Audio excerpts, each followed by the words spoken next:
Muito boa tarde, seja bem-vindo a mais um direto na Quarentena da Bola.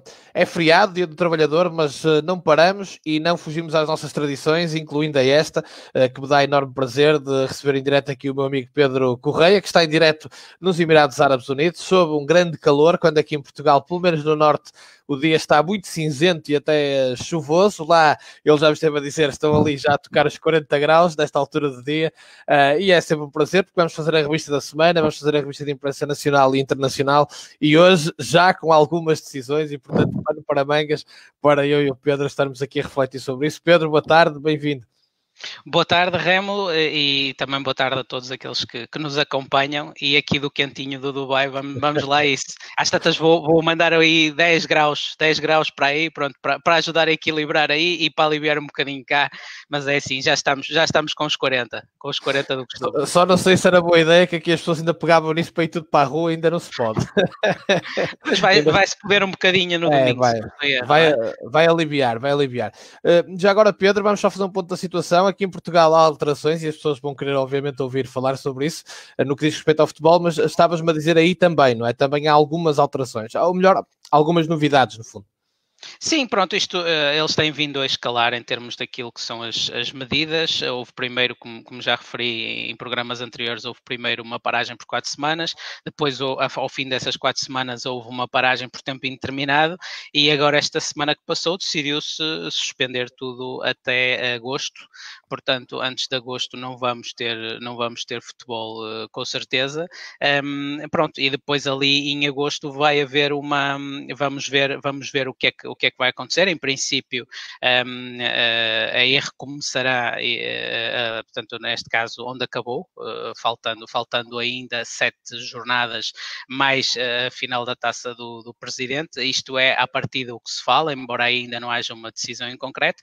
Pronto, mas o que é um facto indesmentível nesta altura é que só voltamos a ter futebol em agosto. Antes de agosto, seguramente que não temos, o que, da perspectiva da organização dos clubes, é uma decisão que é importante para começar já a perspectivar aquilo que será a próxima época, em termos de contratações, em termos de renegociação de contratos já existentes, não só a nível dos jogadores, como também a nível do staff que faz parte tanto do clube. Portanto, temos agora já uma plataforma de entendimento relativamente àquilo que é uma previsão do futuro.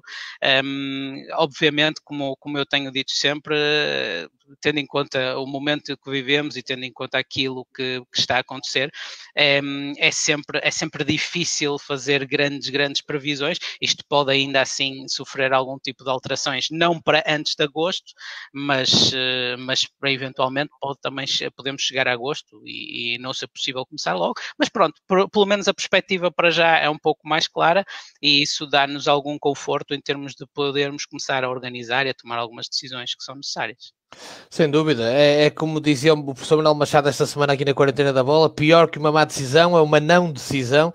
Portanto, havendo uma decisão já se sabe, pelo menos com aquilo que se conta. Agora, aqui em Portugal houve uma decisão e, para muitos, eu incluído, uma má decisão, mas já lá vamos. Ora bem, vamos então olhar para as primeiras páginas. O jornal Record, vou começar pelo Record de hoje, diz: soltem as feras, uma foto de Marega Sporar e Carlos Vinícius. Benfica e Futebol Clube do Porto com o mesmo intervalo de descanso. Governo na prova, regresso da Primeira Liga e realização da final da Taça. Jogos vão decorrer à porta fechada a partir de 30 de maio. Encontros podem ser transmitidos em sinal aberto. E depois diz o Record aquilo que já está a acontecer. O Record diz: vem aí confusão. Eu digo: já está aí a confusão. Marítimo rejeita atuar fora da Madeira. Aves questiona Proença. Liga convoca presidentes em reunião, promete ser escaldante. Segunda Liga acaba só com subidas, ou seja, estamos a falar de Nacional e Farense. Feirense e Estoril, por isso, revoltados. Adeptos do Farense já festejam. Obviamente, há aqui situações que já se previam que podiam acontecer, mas ouvir a tua opinião sobre isso. Aliás, a maior parte das questões que já estão aqui a aparecer já vão nesse sentido. O que está a causar maior revolta, obviamente, é o facto de realizar-se a Primeira Liga, não se realizar a Segunda. Mesmo realizando-se a Primeira Liga, há aqui outras questões que já lá vamos. Obviamente, clubes como o Estoril, como o Mafra, Feirense, acima de tudo, que estavam ali encostados e que podiam, em 10 jogos, dar a volta e subir de divisão. E depois o Campeonato de Portugal, obviamente, que sabe-se agora que não existirão playoffs, nem sequer se sabe se vão existir subidas, ao contrário de um primeiro comunicado da Federação. Do futebol distrital não sobe ninguém, a não ser por via de desistência, e portanto obviamente causou aqui uma série de problemas, de tal forma que também já vai acontecer aquilo que nós falamos já há várias semanas. Vão avançar não sei quantas providências cautelares e pedidos de impugnação, e portanto avizinham-se tempos conturbados, mas para nos centrarmos, pergunto se entendes e concordas com esta decisão de só a Primeira Liga e de não se jogar a Segunda. Não e não. Acho que vai para aqui uma grande salada, não é? Exatamente. Temos decisões para todos os gostos. Eu entenderia que para mim, como já referi anteriormente, a palavra de Deus neste caso é da Autoridade da Saúde. Se a Autoridade da Saúde diz que se pode jogar e que se pode treinar, eu confio, porque eu não tenho conhecimentos para contestar isso, portanto confio. Neste caso, portanto, há uma competição que pode ser e outras que não podem ser, há subidas, mas não há descidas, ou seja, só as pessoas que tomaram a decisão podem explicar exatamente os quês e os porquês. O que é fácil de ver isso é que não há coerência na decisão, ou seja, há várias decisões completamente diferentes umas das outras em relação às diversas... Não há uma linha, não é? Quer dizer, fica assim no ar, não se consegue perceber muito bem. Sinceramente, eu lamento profundamente. Lá está, mas é o que temos neste momento, e é como te digo, são mesmo as pessoas que tomaram as decisões, e aqui também creio que é uma decisão política, porque há aquela célebre reunião com aquela fotografia que vai ficar para a história do futebol português, com os 3 presidentes dos 3 grandes, mais o presidente da Liga e o presidente da Federação a entrarem para a reunião com o primeiro-ministro. Portanto, eu não sei também até que ponto é que há aqui uma influência política também clara sobre isto. Dos próprios 3 grandes, não é? Que é uma das questões que está em cima da mesa. Sim, Remo, e aí há muito para escalpelizar nesse aspecto, porque aquela fotografia que é muito contestada é, a meu ver, apesar de eu gostaria de ter outro futebol, mas é a fotografia da verdade. A nossa verdade é aquela. Tanto é que o Sporting Clube Braga está à frente na classificação do Sporting, fica de fora da reunião. Convém dizer que numa primeira fase até a Liga ia ficar fora da reunião, depois é que lá fez um bocado de barulho e foi convidado, mas eu concordo contigo. Alguém disse os donos da bola, era uma das páginas que vimos esta semana, e em Portugal concordo contigo. Infelizmente para todos nós, é a fotografia da realidade. Eu não sei se será infelizmente para todos nós, será infelizmente para muitos de nós, ou para alguns de nós que olhamos para o fenómeno de uma maneira diferente. Exatamente. Porque eu ia-te dizer acerca disso, que eu recentemente vi um estudo, já não sei onde é que foi, porque eu estou sempre a ler muitas coisas, não sei onde é que vou buscar, mas era um estudo que era do género, 97% da população futebolística portuguesa pertencia aos 3 grandes. Depois, Sporting de Braga e Vitória de Guimarães tinham cerca de 0,5%, e depois tudo o resto, onde eu me incluo, pronto, ali é residual, não é? O pessoal do Leixões, da Académica, do Vitória de Setúbal, pronto. O resto da população futebolística distribuía-se nos restantes 2%. Isto grosso modo. Portanto, isto para te dizer, está ali representado de alguma forma 97% do futebol português, grosso modo. E eu também entendo, apesar de não ser adepto dos 3 grandes, eu entendo a importância dos clubes grandes, obviamente, são clubes charneira, são clubes importantíssimos para o nosso futebol. O que me parece é que, da mesma maneira que os 3 grandes são muito importantes para o futebol português, os restantes são também de igual modo essenciais. Pedro, sem te querer interromper, pego aqui no que disse o presidente do Vitória, mas acima de tudo também o líder do Desportivo de Chaves, que diz, então pronto, façam lá um campeonato a 3, porque se isto acontecer, imagina, e aliás o Sandro Esteves, que nos está aqui a acompanhar, um abraço para ele e para todos, está a dizer isto, ou seja, se os outros se revoltam e dizem, ok, nós não fomos tidos nem achados, joguem lá vocês, quer dizer, estava aqui um problema sério, e pode muito bem acontecer, porque esta reunião da Liga que fala o recorde vai ter confusão, porque primeiro os clubes vão se queixar de não terem sido ouvidos, depois tens os clubes da segunda Liga que vão dizer, então, futebol profissional exatamente com as mesmas regras, decisões diferentes. A DGS diz que, o governo diz que se pode jogar, então se pode jogar tem que jogar futebol profissional todo. Portanto, apesar da representação e representatividade que os três denominados grandes têm em número de adeptos, não jogam sozinhos, não é? E o negócio não se faz só com eles os três. Claro, claro. Embora eles sejam parte importantíssima, não podem jogar sozinhos, obviamente. A questão que se coloca aqui, e temos que olhar para isto, creio eu, numa perspectiva um pouco mais afastada, é que, mais uma vez, o desgraçado do vírus está a levar com as culpas e está a trazer... Para muita coisa. Está a ser o bode expiatório perfeito, não é? Está a ser o bode expiatório perfeito. Porque lá está, esta fotografia, para mim, eu percebo o choque de toda a gente e percebo a revolta também em alguns casos, mas também é a fotografia da verdade. É aquilo que temos. Se não é aquilo que gostaríamos de ter, isso é outra conversa. Claro. Mas é aquilo que de facto temos, é o que temos. Agora, onde é que eu quero chegar também com isto? Os clubes grandes, ou os clubes não grandes, neste caso, sentem-se de alguma forma traídos, ou menosprezados, ou desprezados. Mas temos que perceber uma coisa, há Assembleias Gerais da Liga, não é? Onde neste caso, no futebol profissional, se não estou em erro, neste momento temos 34 clubes representados, isto porque o Porto B e o Benfica B estão na segunda Liga, seriam 36, neste caso serão 34. Portanto, numa votação, ficaria 31-3. Não, porque a Primeira Liga tem 2 votos, mas percebo a ideia, sim. Mas percebes a ideia? Pronto. Só os 3 a favor de algo e os outros contra, nada era aprovado. Então temos que perceber também até que ponto, e eu sou sempre com isto, não é? E eu sou sempre crítico da questão de se olhar só para a nossa árvore e não olharmos para a floresta, e os clubes grandes fazem isso muito. E a médio e longo prazo, já para não falar a curto, mas a médio e longo prazo, isso é uma perspectiva para mim errada da indústria. Da indústria, ok, dos seus interesses é uma coisa, mas há os interesses da indústria e não há um futebol forte só com 3 clubes fortes, e já nem temos 3 clubes fortes, porque mesmo o Sporting, infelizmente, tendo em conta aquilo que são os últimos anos, já não está no nível competitivo, pelo menos desportivo, dos outros 2. E os outros 2, o Porto, também sabemos o problema financeiro que tem, quer dizer, isto tudo é uma mudança de paradigma que provavelmente já teria que ter acontecido, tem que acontecer, e se não acontecer agora, vai acontecer no futuro. Eu tenho a convicção profunda que as coisas vão mudar. A questão é se vão mudar a bem ou a mal. Mas eu tenho a convicção profunda que isto vai mudar. Porquê, Remo? Porque isto é insustentável. E tudo o que é insustentável tem um fim. Agora, o fim é agora, o fim é daqui a 6 meses, o fim é daqui a 1 ano, tem que vir outro coronavírus. Não faço ideia, que eu não sou bruxo. Agora, tenho a convicção profunda que isto vai ter que ser alterado. E acho que os clubes ditos não grandes... têm um papel muito importante, não? E têm que assumir esse papel. Não é lutar contra os grandes, é empoderarem-se.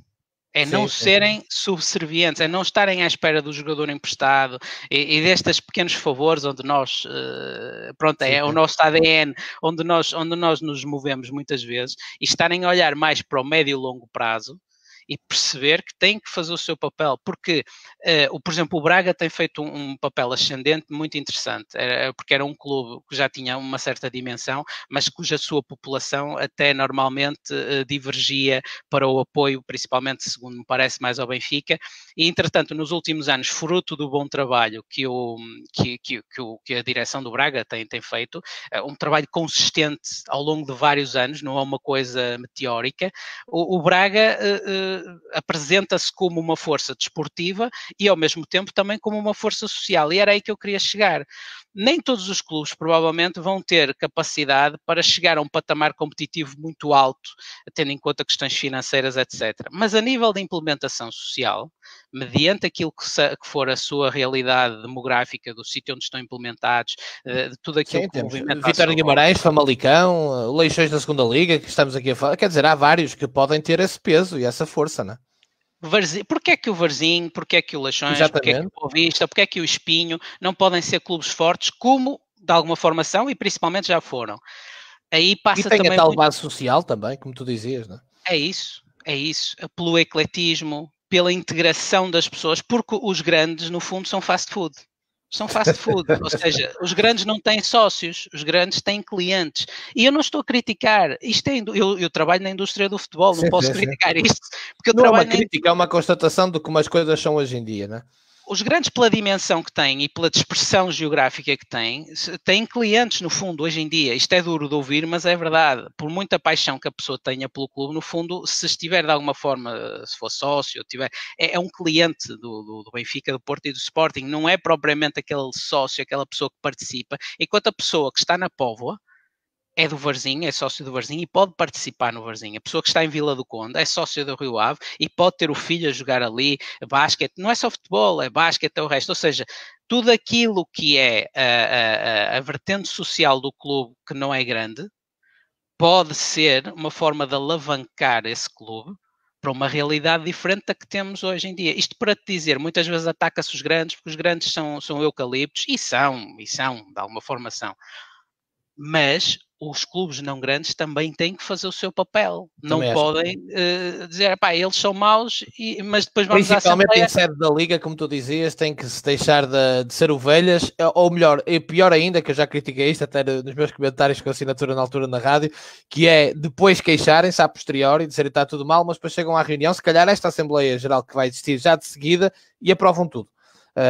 E muita gente fica sem perceber porquê, mas depois há o tal jogador emprestado, o tal favor, a tal conversa, e dizer-te mais, há aqui um benfiquista, o Santos Esteves, mais uma vez, que está a dizer como benfiquista que viu aquela fotografia que o enoja, e eu tive muitos colegas sportinguistas, portistas, benfiquistas a dizer a mesma coisa, no fundo em que dizer, bem, esta gente anda-se a matar o ano inteiro, contribui decisivamente para que existam uma série de guerrilhas e quesilhas entre adeptos e estão ali todos numa amena cavaqueira com sorrisos e abraços quando o assunto interessa aos três, não é?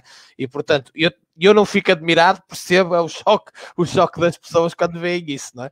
Portanto, mas Remo, mas é assim, mas é verdade, aquilo é verdade, a verdade é aquela.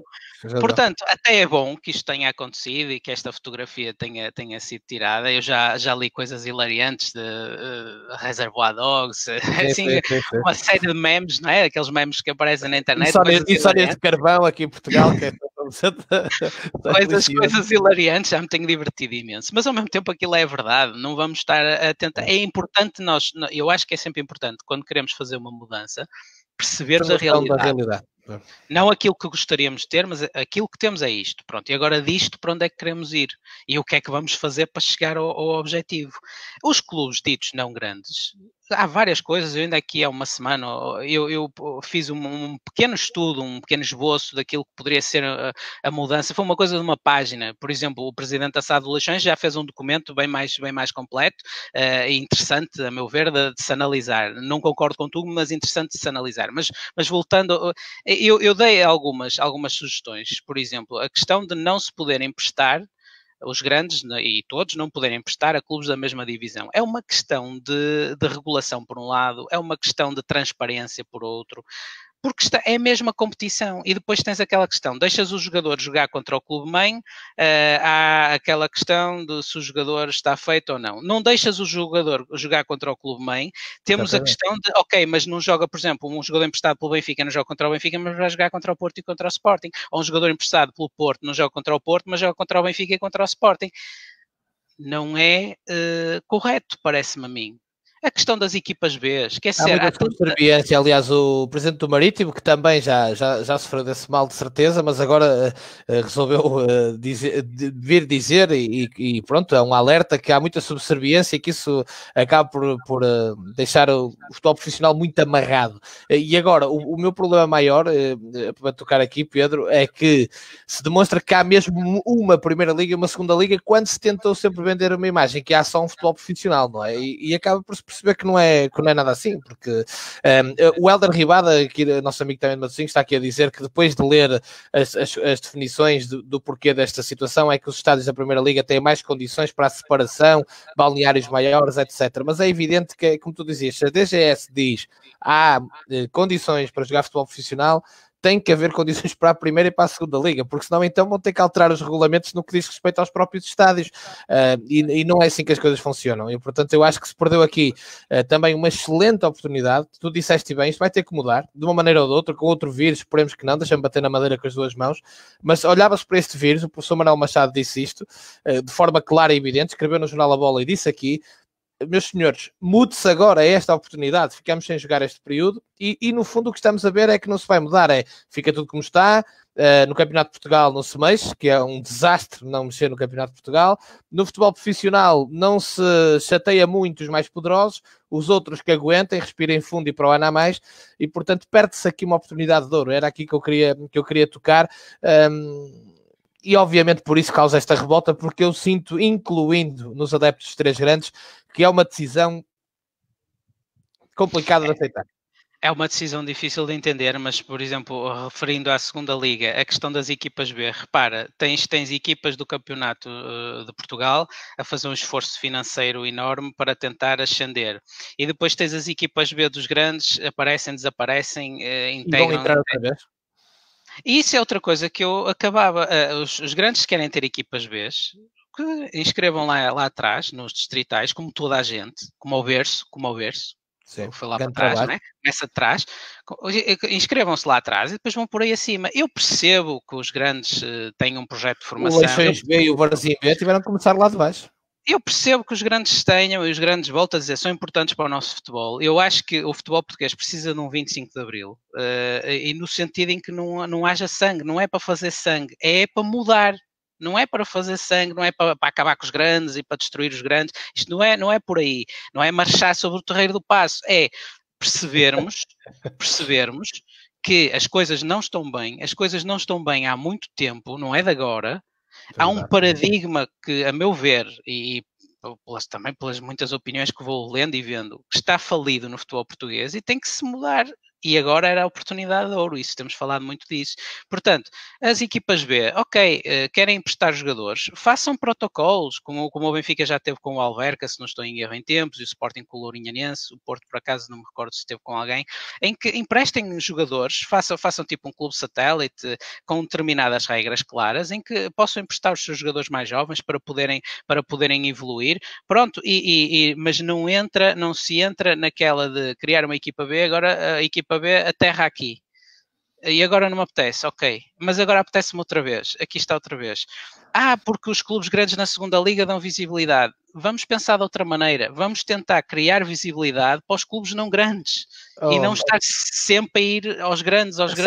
Pedro, e depois é assim, eu vou dizer os 8 que estão em posição de subida, porque assim me merece. Um Vizela e um Faf com a massa crítica que tem, um Arouca e um Lusitânia de Lourosa com a visibilidade e com as pessoas que têm, o próprio Praiense, que até ajuda a diversificar e a levar o futebol a mais sítios. Ainda ontem à noite estive aqui com o coordenador de formação do Marítimo e o coordenador de formação de Santa Clara, que em pleno século XXI e 2020 dizem que pouca gente da Federação vai ver os jogos dos escalões de formação daqueles clubes e depois os jogadores não saem, entre aspas, da cepa torta da ilha.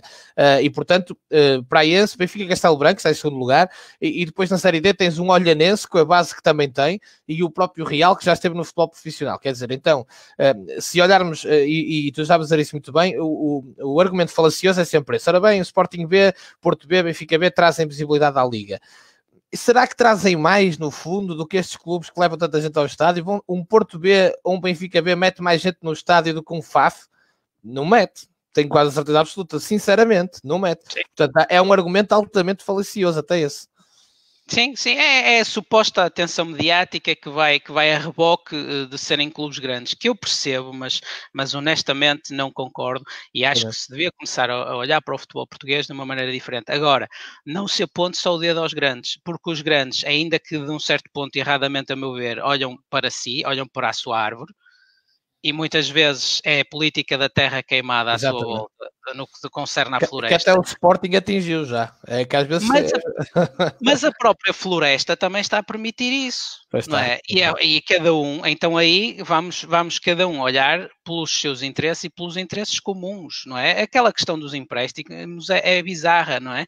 A questão dos empréstimos é bizarra e é sempre controversa. Isto arrasta-se há anos.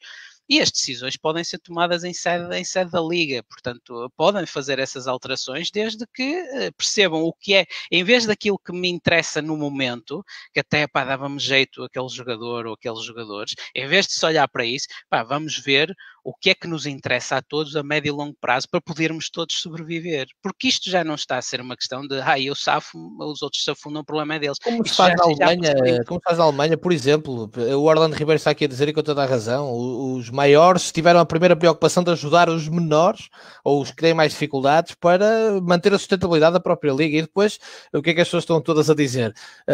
Ou há casos como a França e como a Holanda, não há futebol para ninguém e acabou, pronto, não há, ou se há, tem que haver para todos, quer dizer, principalmente o futebol profissional, se bem que a mim me custa também olhar para o Campeonato de Portugal e que se decida, primeiro, se não subir ninguém, a própria Federação deu um tiro gigante no pé, porque em 3 semanas há o dito por não dito, faz um comunicado a dizer que se vai perceber como é que sobem 2, e agora até se fala que pode não subir ninguém. Como se subirem esses 2, for Vizela e Arouca, o único argumento que eu percebo que se possa encontrar sem jogo é o da pontuação, mas é altamente criticável também, porque as séries são todas diferentes, há muitas questões que se podem levantar aqui, portanto, é como diz o recorde, vem aí confusão, eu acho que já está aí, existiria sempre, agora eu acho é que ninguém contaria com um cenário em que joga-se só alguns jogos e não se joga aos outros, e mesmo a Taça de Portugal, atenção, há aqui 2 questões, a Taça de Portugal pode ser realizada no início da nova época, já aconteceu uma vez, mas já aconteceu, mas também se não fosse um Porto-Benfica, um Benfica-Porto, como quiserem na final, não sei se teria colocado tanto peso na final da Taça, mas tudo bem. Vamos tentar adiantar aqui um bocadinho para falar de algo que também que tem muito a ver com a tua experiência. Fala-se nos jogos à porta fechada, obrigatoriamente. As transmissões televisivas também estão a dar aqui algum brado, porque as operadoras já ameaçaram sem futebol, não há cacau, não há dinheiro, mas agora com o futebol fala-se que tem que ser em sinal aberto, porque as pessoas não podem ser aos estádios, e isso também mexe com o interesse das operadoras. Está aqui outra situação para se resolver, porque há o interesse económico dos próprios clubes, mas não tendo adeptos nos estádios, também percebo que faça sentido abrir as transmissões, mas também temos que perceber o lado das operadoras, sinceramente, não é? Portanto, está aqui uma linha muito ténue entre os interesses, mas uma linha ténue, mas grossa, para ultrapassar. Sim, lá está. E eu creio que o principal problema é mesmo esse, é da transmissão televisiva. Eu acho que até mais do que o próprio problema desportivo, é o problema das transmissões televisivas, e porque é o sustento, é o sustento que temos. Não é o sustento também que deveríamos ter, pelo menos na dimensão percentual que temos dos orçamentos dos clubes, mas é o sustento que temos para os clubes. E eu creio que aí esse player é fundamental, e de alguma forma, então se vamos voltar à fotografia, às tantas também faltava alguém da operadora ter ido àquela família gerada reunião, não é? E marcar lá a presença. Às tantas foi por interpostos, naturalmente. Mas eu creio que a situação é mesmo essa, Remo. A questão é das transmissões, é isso que cria esta urgência e esta necessidade de voltar, principalmente com a Primeira Liga, neste caso, e com a Taça de Portugal, porque também é o jogo que é entre os clubes que Exatamente. são. Tem uma atenção mediática, obviamente, diferente. Agora, eu penso que foi o Helder que falou que a justificação para a segunda liga seriam os balneários. A condição dos estádios.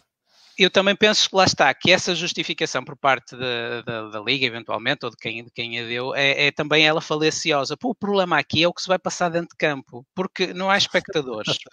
Mas os jogadores, eu volto a dizer, não sou médico, não tenho conhecimentos, mas à luz daquilo que são as indicações das autoridades de saúde, temos que pensar nisto. O jogador está a suar, os jogadores vão se agarrar, dizerem, não se cumprimentem no início do jogo, ou não se cumprimentem quando for gol, mas o jogador vai andar a jogar e não se vai tocar, não vai tocar no adversário, não vai haver contacto, os jogadores estão a suar, vão andar a agarrar-se, é o jogo é assim. E esse é que é o problema. Há haver problema, não é? Há haver problema, e esse é que é o problema. Cunha, se um ficar infectado, como é que se vai fazer? Ficam os outros todos de quarentena? Sim, essa é outra questão. A partir do momento em que haja esse teve com os colegas e teve contra os adversários, e então como é que vamos fazer? vai parar tudo outra vez. E tens a questão do Marítimo já dizer que não joga, o Santa Clara já disse que até prefere jogar fora dos Açores, que é para não andar no vai e vem, mas o Marítimo, Carlos Pereira já deixou claro, eu fora da Madeira não jogo, vai meter aqui viagens e etc, portanto isto vai ser muito complicado, realmente. Por isso é que, como tu dizes, nós chamamos salada à portuguesa, desde que começamos aqui este nosso espaço, mas também me parece, muitas vezes, temos discutido aqui muito isso, tem muito a ver com a comunicação, a forma como se comunica, como se lidera, como se tomam certas decisões, porque mesmo esta decisão surge por via governamental, aparece a dizer, ora bem, as regras de desconfinamento são estas, e o futebol tomou consciência do que vai acontecer por uma regra de desconfinamento que o governo avançou, quando se calhar poderia ter existido aqui da parte da Liga, não sei se concordas, e da Federação. Esta reunião que vai existir devia ter existido imediatamente, meus senhores, o que vai acontecer é isto, por causa disto, por causa disto e por causa disto, não é? Digo eu. Qual é a vossa posição? Sim, qual é a vossa posição? Digam de vossa justiça. E aí as coisas já seriam diferentes, porque já todos teriam sido ouvidos e a decisão seria em conformidade. Agora, tendo em conta aquilo que é a realidade que vamos ter à partida, é tudo muito confuso, porque lá está, as decisões não são coerentes.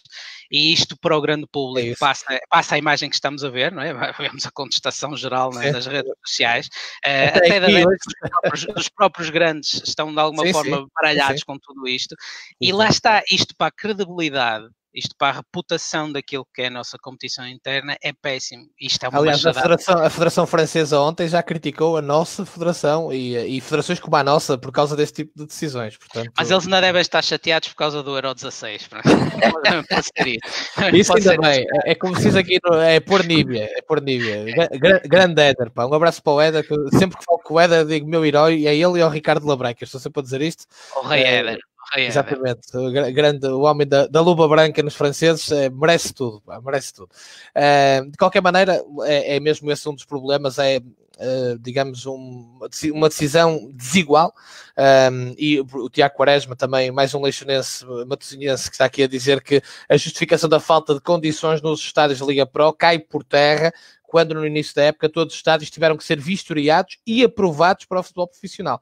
Portanto, não é esse o problema, nem vai ser. Com a questão da DGS, está aqui na capa do jornal O Jogo, que exige testes na hora. Estádios terão de ser validados pela autoridade sanitária. Ou seja, isto é possível fazer na Primeira Liga e na Segunda Liga. Portanto, e atenção, já existiam várias equipas, clubes da Segunda Liga a treinar. Portanto, demonstra-se que é possível e estavam a treinar porque a lei o permitia. Também temos que dizer isto. Portanto, há aqui uma confusão tremenda que põe o futebol português no mapa por mais razões. Aliás, deixa-me só acrescentar aqui outro pormenor. É que em Espanha, para termos uma ideia, falámos disso aqui quando fizemos uma pequena parte da nossa revista internacional, que escolhemos sempre um tema ou dois. Sérgio Ramos, Piqué, Sérgio Ramos, Busquets e outros foram dos primeiros, ou seja, dos clubes maiores, a dizer se não houver condições para jogar, não joga Real Madrid, nem Barcelona, nem ninguém, porque os jogadores não jogam. Portanto, há este poder aqui da vizinha Espanha, que em Portugal não é assim que funciona. Temos que ser claros e, portanto, acima de tudo, porque como tu dizes, vai-se a reuniões da Liga e aprova-se tudo. E depois chora-se, não é? Portanto, fica aqui mais um sinal de que futuramente é preciso, se calhar pensar um bocadinho melhor antes de aprovar algumas coisas em troca de um empréstimo ou disto ou daquilo. Jornal O Jogo, confirmado que Segunda Liga não é retomada. Mafra, Oliveirense, Estoril e Académica não aceitam decisão, isto publicamente, o próprio Leixão também já o tinha deixado claro. Aliás, Paulo Lopo foi dos primeiros a insurgir-se contra uma decisão deste género e a alertar para as questões também financeiras que podem estar aqui adjacentes. A contar os dias, campeonato autorizado a voltar no último fim de semana do mês, campeonato da Primeira Liga, Jornal A Bola a falar nisto, condições, jogos à porta fechada e plano de retoma e estádios aprovado pela DGS, lá está outra vez, reunião entre especialistas da Federação e autoridades de saúde, deixou tudo encaminhado. Taça de Portugal também pode acontecer. Primeiro-Ministro diz que a Segunda Liga vai mesmo parar. Chama aqui a atenção também, Pedro, que é outro pormenor que saltou à vista, e para terminarmos aqui para passarmos para outros temas, o Primeiro-Ministro, quando fala, diz que a decisão do governo é tomada depois de ouvir a Federação e a Liga e de lhes terem passado ao governo que só os clubes da Primeira Liga teriam condições para cumprir as regras sanitárias obrigatórias pela DGS. Portanto, eu ontem tive o cuidado de puxar a fita atrás da televisão e o Primeiro-Ministro diz mesmo isso. Ele até diz a Liga, mas queria dizer a Federação, parece-me a mim. Mas diz que a decisão governamental é tomada depois de ouvir as entidades que tutelam o futebol português. Portanto, a informação que chega ao governo é da própria Federação, da própria Liga. Não sei se o Primeiro-Ministro se enganou ou não, a mim pareceu-me que sim, queria dizer Federação, que disse, ora bem, só estes clubes é que vão conseguir cumprir esta questão sanitária. Portanto, até isto levanta aqui muitas questões, não é? Pois, há aqui uma certa confusão também a nível de comunicação, porque supostamente, pelo que estamos a ver das reações, os clubes da segunda liga não concordam com a decisão, portanto, claro, à partida, discordam desse argumento de que não teriam condições para cumprir com as normas da DGS, que creio, li alguns, que ficava por 100 mil euros por clube. Sim. Grosso modo. Mas se os clubes estão a vir a terreiro dizer que não concordam com a decisão, é porque provavelmente se sentem com se calhar vão perder muito mais, não é? Pois, ele deve-o haver. Isto é como aquela velha questão dos jogos à porta fechada. É evidente que pontualmente até existem clubes, seguramente, que o jogo à porta fechada tem vantagem porque gastam mais na organização do jogo mas isto, em termos de indústria do futebol, não é o que deve acontecer ou o que seria ideal acontecer. E volto a dizer, a questão não se coloca aí, a questão coloca-se de os jogadores vão para dentro do campo e aí não há teste que resista. O teste é para ver antes e depois, mas durante o que se passa dentro do campo, durante o jogo propriamente dito, não há testes, não há nenhuma medida que se possa tomar que possa prevenir alguma coisa, porque dentro do campo o jogo decorre, ou irá decorrer da forma mais normal possível, não é? Também não sei em que condição estão os jogadores nesta altura, mas a questão é essa, portanto, não acho que há aqui uma série de confusões, de equívocos. Talvez os próximos dias possam trazer alguma luz ou possam trazer mais escuridão, não é? Vamos ver, não é? Agora vamos ver. Agora, aquilo que eu digo sempre, Remo, é que o futebol português, a meu ver, e não é de agora do vírus, é já antes. Já estava doente. É um arco-íris de 3 cores, vermelho, verde e azul. O resto é o resto. É isto. E manda quem pode, obedece quem tem juízo. Pronto. Agora é uma questão daqueles que têm tido juízo começarem a ter juízo de outra maneira. Lá está o tal 25 de Abril. Não é preciso fazer sangue, mas é preciso mudar. Não é uma questão de atacar os grandes. Não, os grandes são importantes, têm o seu papel, são importantes. Mas atenção que os outros também existem e não podem servir só para segurar o andor da procissão, também fazem parte da procissão em si. Portanto, mas é uma questão, lá está, dos clubes não grandes assumirem esse empoderamento e olharem para o médio e longo prazo, não olharem só para agora, que dá jeito, eu até estou à rasca e vou ali buscar 2 ou 3 jogadores, isto é capaz de dar assim, olharem para as coisas um bocadinho mais à la longue e para o trabalho social também que podem fazer para se enraizarem nas comunidades e em vez de serem numa versão fast food, que eu já vi alguns comentários acharam piada, pronto, uma versão fast food, não é? Que não é uma crítica, é uma constatação, serem um pouco mais comida caseira, em que as pessoas ficam, de alguma forma, agregadas a um clube por aquilo que o clube representa na sua vida, no seu desenvolvimento enquanto homens e mulheres. O meu clube é isso que representa para mim, é o meu desenvolvimento enquanto ser humano, é isso que representa para mim, porque infelizmente não ganha assim tanto quanto isso. Portanto, se eu tivesse a espera de vitórias, mas é o meu clube em qualquer circunstância, porque foi o clube que me ajudou a ser gente.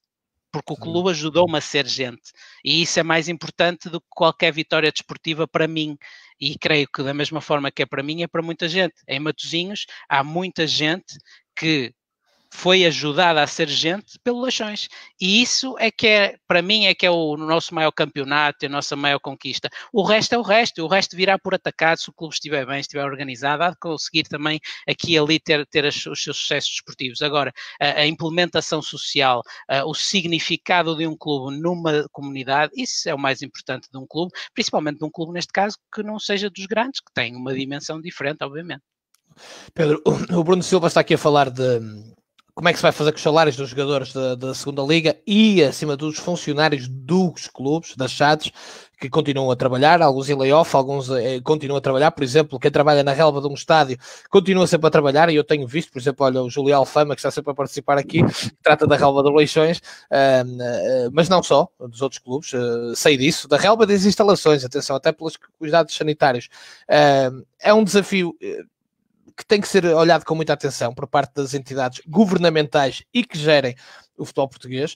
E também outra, que também é um assunto que dominas e que gostas, que tem a ver com o licenciamento para a próxima época, porque é evidente que tem que haver aqui algum jogo de cintura em relação aos clubes e àquilo que seriam as normas de cumprimento normais, porque o acesso aos fundos, a financiamento para cumprir as suas obrigações é completamente diferente nesta altura do que aquela que é habitual, não é?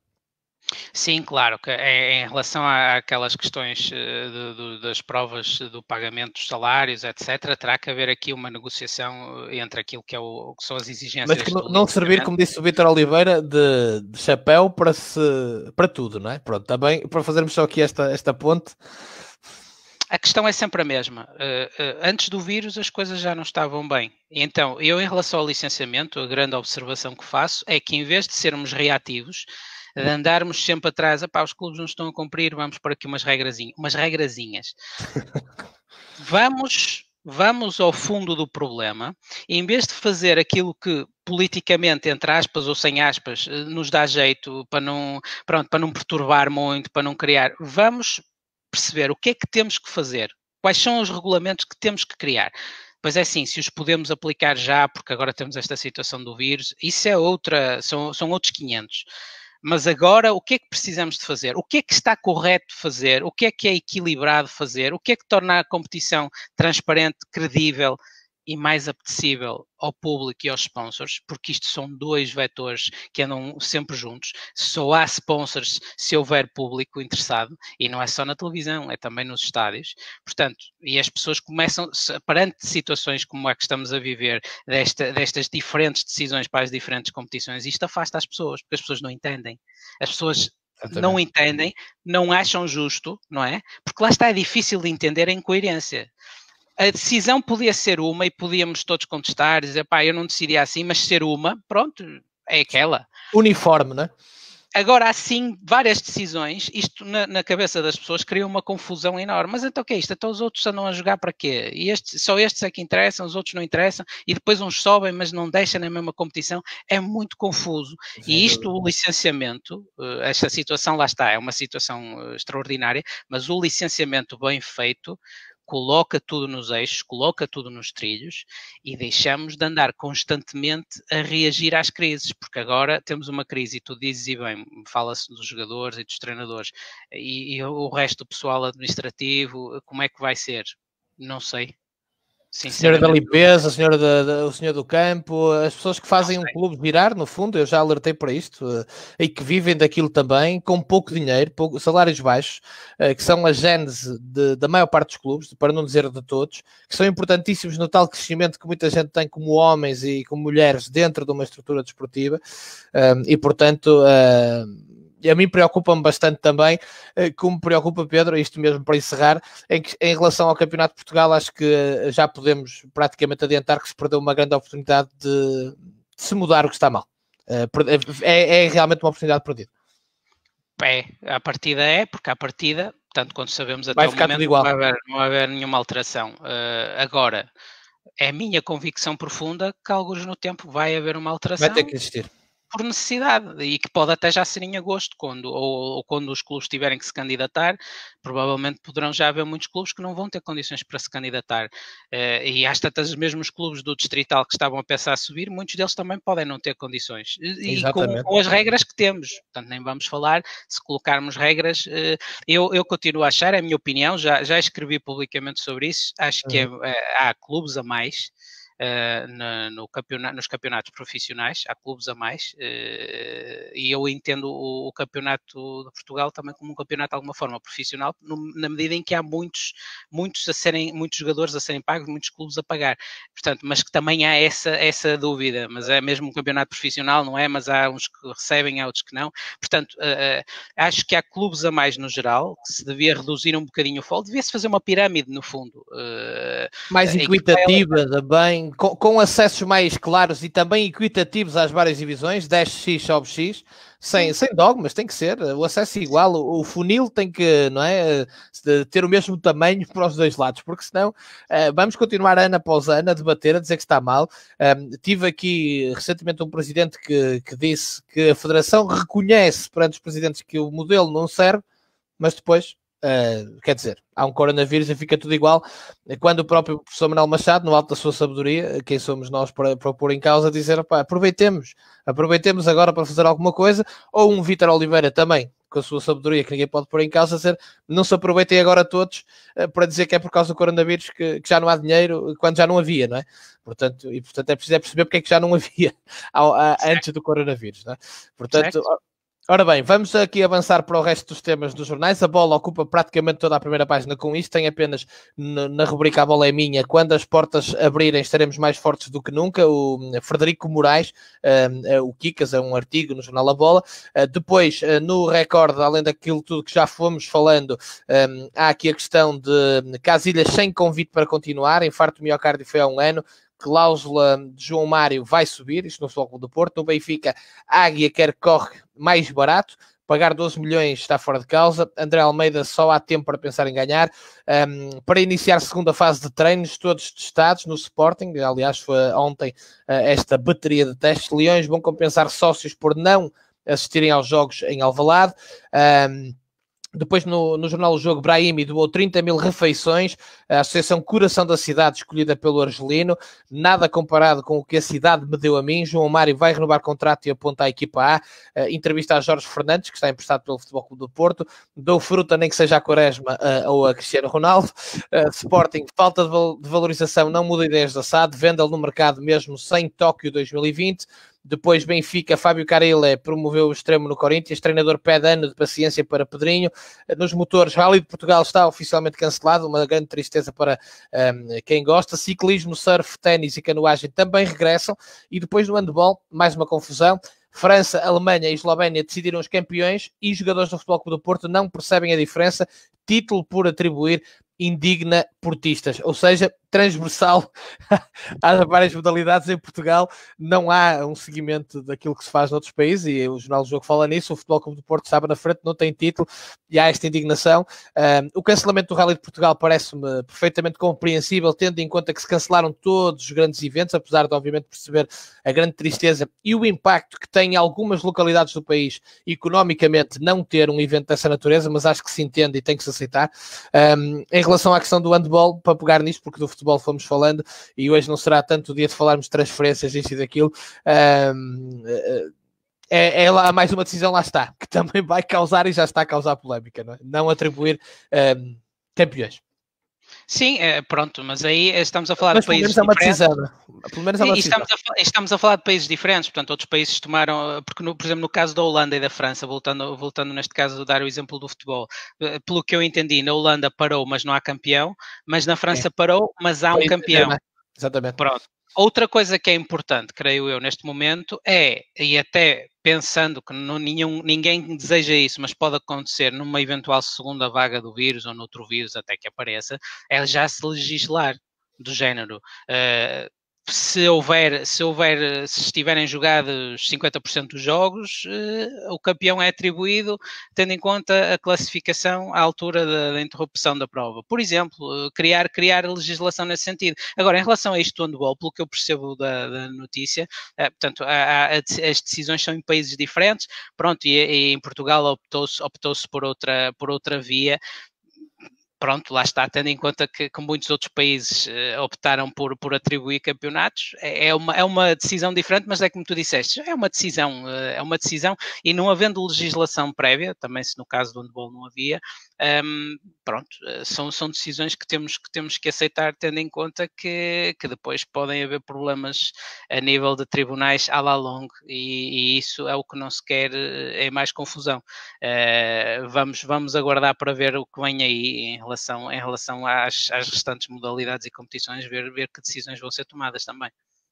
Pedro, vamos olhar agora para a parte internacional nos minutos que nos restam. Por exemplo, a equipe demonstra a capa que realmente isto vai ser transversal. Em França, esta decisão de terminar e dar o título ao PSG e a classificação como ela está, porque isto tem implicação para as competições europeias, e se acima, com o PSG com 68 pontos e o Marselha com 55, não há grande discussão para os lugares da Liga dos Campeões, depois o terceiro classificado, o Rennes, com 47, depois o Lille com 46 e depois uma série de clubes, que são 3 com 40 pontos, lançou uma discórdia gigantesca. E depois está aqui então vários presidentes que são aqui falados, o presidente do Lille, o presidente do Lyon também, o presidente do Marselha. Há aqui uma série de discussões grandes, apesar da classificação em França estar muito espaçada até ao terceiro classificado, também não aceitaram bem a decisão, e isto para depois de tudo o que falámos dizer que é obviamente uma altura muito complicada e que se avizinha muito trabalho para o Tribunal Arbitral do Desporto no futuro, porque obviamente vem aqui uma catadupa de processos no futebol, como se calhar nunca se viu, mas também nunca ninguém na humanidade viveu um momento como este, não é? Portanto, já era de esperar. Sim, repara, eu acho que nesse aspecto a Holanda tomou uma decisão que, a meu ver, é mais... Repara, eu acho justo, tendo em conta que já se jogou tanto, que, em teoria, se atenta à classificação que tínhamos quando a competição foi interrompida para atribuir os lugares. Eu acho isso desportivamente, em teoria, justo. Na prática, tendo em conta que não há legislação, acho que não se deve fazer, porque lá está, para evitar males maiores para o futuro. E agora o que temos é que na Holanda também seguramente há muita frustração, principalmente neste caso do Ajax, que eu julgo que era o líder. Obviamente que há frustração, mas por outro lado também não pode haver uma contestação muito grande, no sentido em que, como a lei é omissa, terão que aceitar ainda com algum protesto. Agora, na França a situação é diferente. Ao atribuírem o campeão, ainda que seja o campeão habitual também, já agora, há os problemas do restante acessos às competições europeias que valem muito dinheiro. Esse é que é o problema. Isso pode ser um problema grande para a França. Pode ser um problema grande para a França, com implicações a nível da UEFA, das classificações das equipas, a nível da própria seleção, porque isto depois, escalando, pode chegar à própria seleção nacional do país em questão. Portanto, não é brincadeira nenhuma. Eu creio que nesse aspecto, e eu teria ido mais pela opção da Holanda para evitar males maiores. Julgo que a expressão legal é para sanar o vício. É assim uma coisa, um palavrão desses. Para sanar o vício à partida, portanto, para evitar que se depois escale para tribunais do desporto e disto e daquilo e daquilo outro, que vai fazer a questão arrastar-se pelo tempo que for, não é? Pedro, para terminarmos, há aqui duas situações. Uma do Daily Mail, que tem Agüero a dizer "We are scared".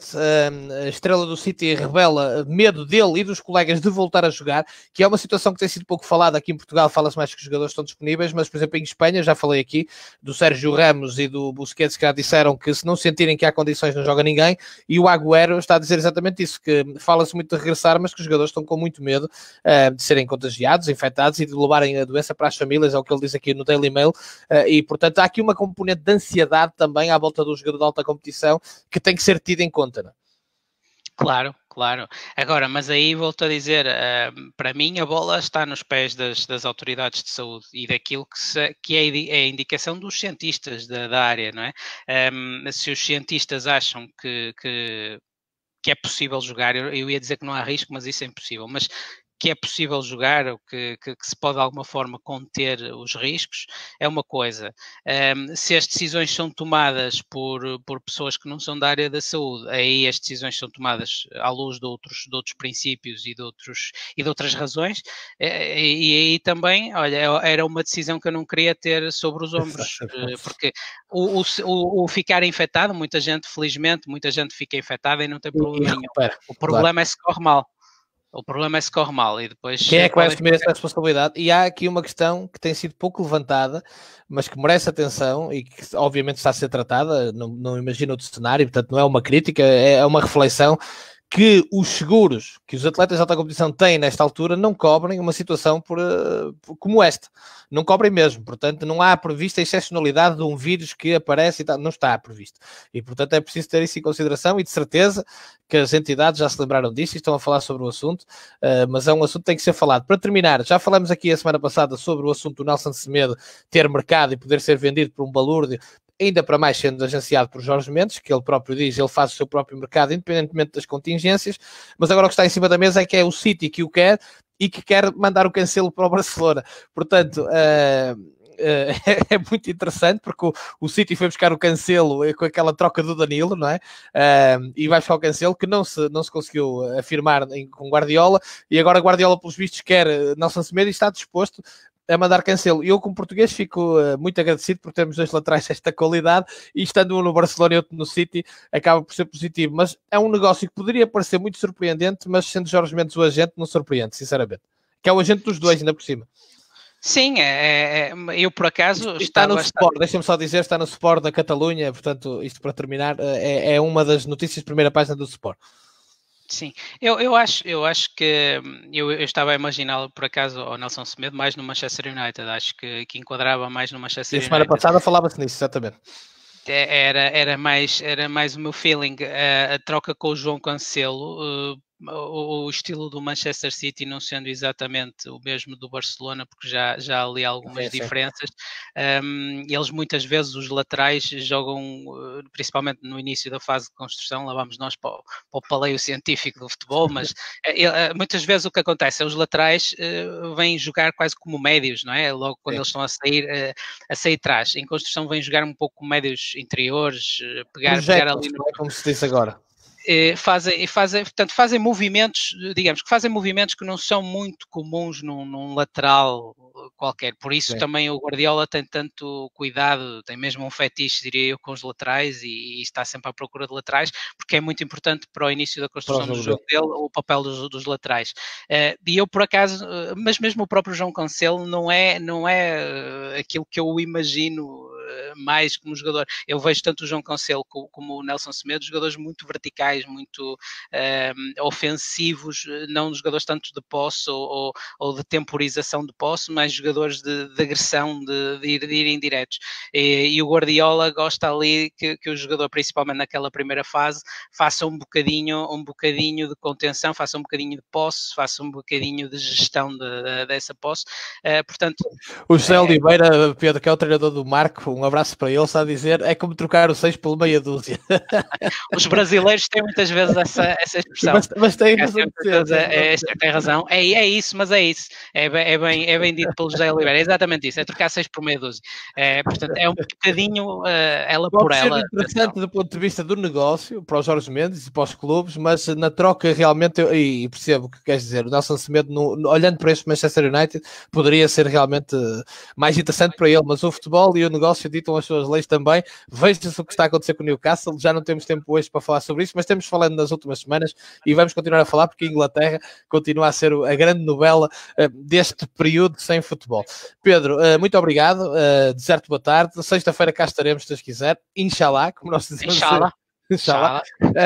E marcamos encontro. Hoje foi particularmente seguida esta nossa revista de imprensa e agradecer muito por isso às pessoas que estiveram desse lado. Eu fico muito contente porque sou um dos que aprecia muito os teus comentários e foi com grande alegria que vi tanta gente hoje partilhar connosco esta hora pré-almoço de aperitivo aqui em Portugal. Para ti já é pré-lanche, mas com grande agrado e claro, marcar encontro contigo para a semana e lembrar que o teu podcast e do Leonardo Mataruma pode ser ouvido também na quarentena da bola todas as semanas, o futebol das Arábias, e que está nesta fase a detalhar episódios muito interessantes de outros jogos, outros mundiais, outras competições, e portanto é sempre muito agradável de ouvir. Muito obrigado, Pedro.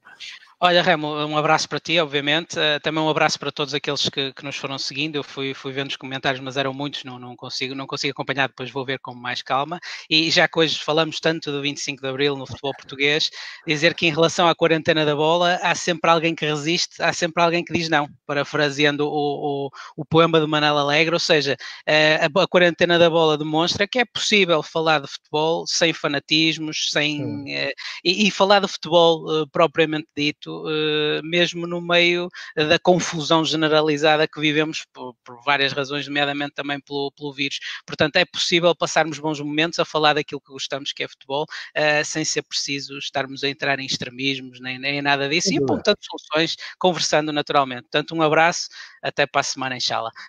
Inshallah, até para a semana, obrigado. Forte abraço a vocês que nos seguiram e hoje é um dia longo porque temos vários espaços dedicados para si. Continuem connosco, um abraço.